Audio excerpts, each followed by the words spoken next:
Dans cette vidéo, nous verrons comment mémoriser très facilement les signes de l'atteinte du motoneurone central ainsi que les signes d'atteinte du motoneurone périphérique. La motricité volontaire ne se fait pas via un seul neurone qui s'étend du cortex moteur vers les muscles. Elle se fait plutôt via deux neurones. Un neurone central qui s'étend du cortex moteur à la moelle et un neurone périphérique dont l'axone se trouve au niveau des nerfs. On pourrait aussi penser que la lésion de l'axone du premier neurone et du deuxième neurone aurait les mêmes conséquences, mais ce n'est pas du tout le cas. Certes, dans les deux situations, il y a une paralysie, le patient ne peut pas faire de contrôle volontaire. Si on demande par exemple au patient de lever le bras gauche, le patient ne peut pas le faire.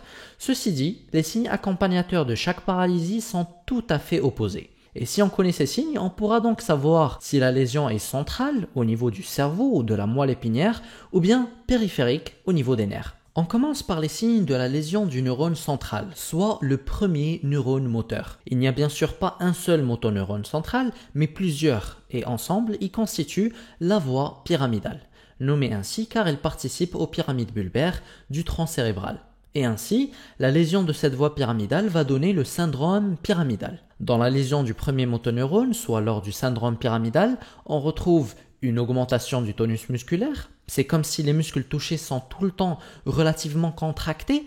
Et l'hypertonie ou bien augmentation du tonus musculaire se sent à la mobilisation passive du membre. Normalement, je peux fléchir le genou du patient sans effort, mais s'il y a une hypertonie, j'ai besoin de plus d'efforts pour le faire. Et ici, l'hypertonie est si importante que quand on lève le genou, la cheville se lève avec lui. Alors que s'il n'y avait pas d'hypertonie, la cheville resterait sur le lit. Il y a une paralysie spastique, aussi appelée paralysie élastique. Pour paralysie, c'est une perte de contrôle volontaire. Et spastique ou élastique, c'est car les muscles des membres supérieurs sont contractés et si on déplie le muscle du patient, une fois relâché, celui-ci revient à sa position initiale, comme un élastique. Donc le nom de paralysie élastique est justifié. Réflexe vif. Les réflexes des muscles touchés sont vifs, c'est-à-dire exagérés. Ici, le réflexe est tellement vif qu'il peut être déclenché juste avec la main, sans marteau réflexe. Et voici un réflexe normal pour comparer. Le Babinski est positif. Pour tester le réflexe cutanéo-plantaire, on frotte le pied du talon vers le gros orteil avec un objet pointu, mais non tranchant bien sûr. Une réponse normale est une flexion des orteils. Lorsqu'il y a une extension du gros orteil avec les autres orteils en éventail, c'est pathologique. Et on parle alors du signe de Babinski. Ce signe est spécifique de l'atteinte du premier motoneurone, et donc spécifique du syndrome pyramidal. A noter que le Babinski est toujours pathologique chez l'adulte. Par contre, chez le bébé de moins de 2 ans, il peut être normal. L'astuce, c'est que le Babinski, baby, n'est normal que chez le bébé. Et pour que tu n'oublies jamais que le Babinski, c'est un réflexe qui se cherche au niveau du pied, on a ski à la fin. Or, lors du ski, ce sont les pieds qui sont en contact avec la neige. Donc le Babinski se cherche au niveau du pied. Et une dernière astuce pour se rappeler de la réponse normale, c'est qu'un adulte sait qu'il faut attraper ce qui le chatouille. Donc il fait une réponse en flexion des orteils. C'est donc la réponse normale chez l'adulte. Le bébé ne le sait pas encore, donc il fait plutôt une extension des orteils. L'extension est la réponse normale chez le bébé. Et enfin, il n'y a pas d'atrophie musculaire, pas de fasciculation et pas de fibrillation, donc le muscle est normal en ce qui concerne ces 3 éléments qu'on verra par la suite. Dans la lésion du motoneurone périphérique, on parle de syndrome neurogène périphérique. On y retrouve une paralysie flasque, paralysie donc là aussi pas de contrôle volontaire, et flasque, c'est-à-dire que le membre est flasque, mou. Diminution du tonus musculaire, le membre devient plus mou que la normale, comme on vient de voir. Diminution des réflexes. Et voici un réflexe normal pour comparer. Le réflexe cutanéo-plantaire est normal. Il y a une flexion des orteils, c'est la réponse normale. Dans le syndrome neurogène périphérique, il y a aussi une atrophie musculaire. Voici un membre atrophié et voici un membre de volume musculaire normal pour comparer. Dans ce syndrome, on retrouve aussi des fasciculations et des fibrillations. Les fibrillations sont des contractions involontaires d'une seule fibre musculaire. Vous ne voyez rien car il faut un électromyogramme pour les voir sur le tracé. Et les fasciculations sont des contractions involontaires d'un groupe de fibres musculaires. Celles-ci par contre, on peut les voir sur la peau car il s'agit de plusieurs fibres musculaires.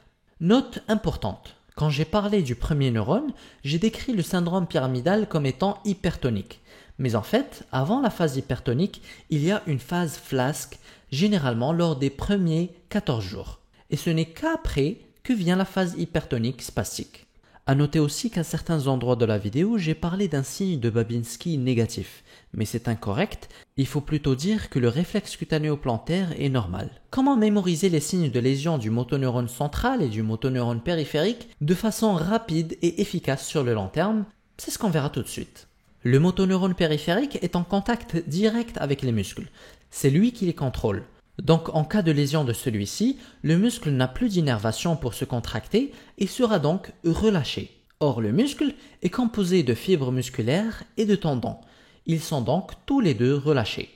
Fibres musculaires relâchées, donc hypotonie et paralysie flasque, et le muscle ne se contracte pas, donc atrophie musculaire. Et il y a aussi des fasciculations et des fibrillations.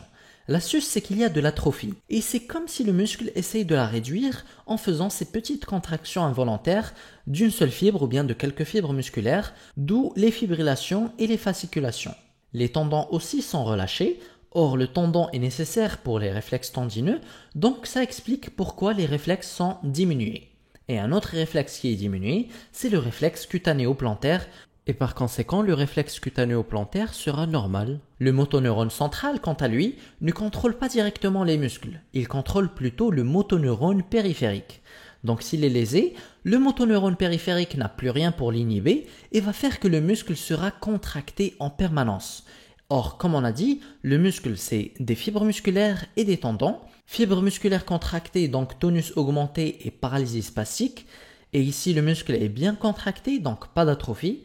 Et par conséquent, pas besoin non plus de fasciculation ou de fibrillation. Bien sûr, ça c'est une astuce comme j'ai dit. Pour les tendons, ils seront eux aussi surexcités, donc réflexe vif. Et le Babinski est lui aussi un réflexe. Il sera donc positif cette fois avec extension du gros orteil.